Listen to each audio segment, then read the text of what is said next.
Ibu ini jadi psikopat gara-gara ditolak cinta. Dia adalah seorang single mom yang menghidupi ketiga anaknya penuh dengan kasih sayang, tapi sayangnya cuy, setiap kali malam hari waktu dia udah masuk nih ke kamarnya sendirian, dia tuh selalu merasa kesedihan, dia selalu merasa kesepian, dan ternyata dia ini udah jatuh cinta nih sama bos di kantornya. Keesokan harinya udah tampil cantik nih, dia mau ke kantor antar anaknya dulu ke sekolah. Dia pun ngeliat bosnya ini dan berusaha untuk masuk ke ruangan bosnya dengan berbagai alasan nih cuy. Dengan sengaja nih dia bilang kalau bosnya tuh ganteng banget hari ini, tapi bosnya malah ngusir dia kayak gitu. Dia benar-benar kecewa dan malu banget cuy. Tapi di depan anak-anaknya dia tuh selalu berusaha untuk tampil ceria, selalu membahagiakan ketiga orang anaknya. Dan lagi setiap malam dia tuh selalu menangis. Bener-bener bingung kenapa hidupnya tuh kayak gini.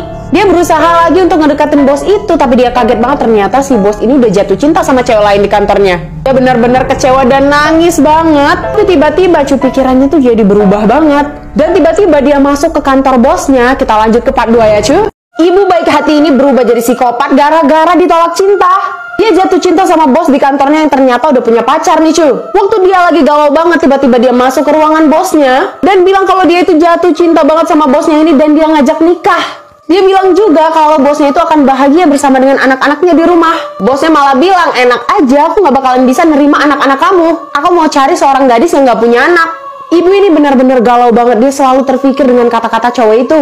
Tiba-tiba malamnya dia ngajak anak-anaknya itu untuk pergi piknik tengah malam. Anak-anaknya tuh pada bingung banget. Tapi karena anak-anaknya memang penurut dan baik-baik banget, akhirnya mereka pun memberanikan diri untuk ikut sama ibunya. Dan mereka tuh benar-benar percaya banget sama ibunya.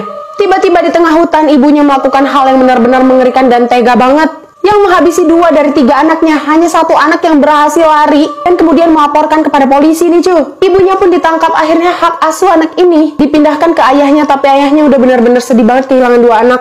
Cowok ini janjian sama cewek cantik banget di sosial media, tapi akhirnya nggak nyangka banget cuy. Pas ceweknya datang di luar ekspektasi dia cuy. Foto sama kenyataannya tuh benar-benar beda banget. Tapi cewek ini benar-benar percaya diri nih cuy. Awalnya cowoknya tetap merasa sabar walaupun dia kecewa nih. Dia pandang-pandang terus fotonya dan orangnya jauh beda banget. Pas pulang ceweknya bilang kapan kita ketemu lagi. Terus dia melukin si cowoknya langsung marah cuy. Cewek ini bingung banget, apa salah gue ya? Setelah dia sampai di rumah nih, dia tetap dengan kebiasaan dia, yaitu foto selfie dan kemudian diedit sedemikian rupa sampai benar-benar berubah banget cuy. Mukanya dikecilin, flek hitamnya dihilangin, karena wajahnya dirubah jadi lebih cerah, sampai dengan bodinya juga dirubah nih cuy. Dia selalu kebiasaan untuk mengedit semua fotonya, bahkan benar-benar berbeda sama aslinya. Tapi suatu hari dia tuh beruntung banget, dia tiba-tiba menjadi seorang selebgram nih cuy. Banyak banget orang yang ngefans sama dia karena kecantikannya dia. Dan dia tuh jadi makin seneng banget, makin hari dia makin sering lagi foto-foto. Dan akhirnya nggak nyangka banget, kita lanjut part 2. Cewek ini selalu edit fotonya habis-habisan sampai dia tuh jadi seorang selebgram yang terkenal banget cuy.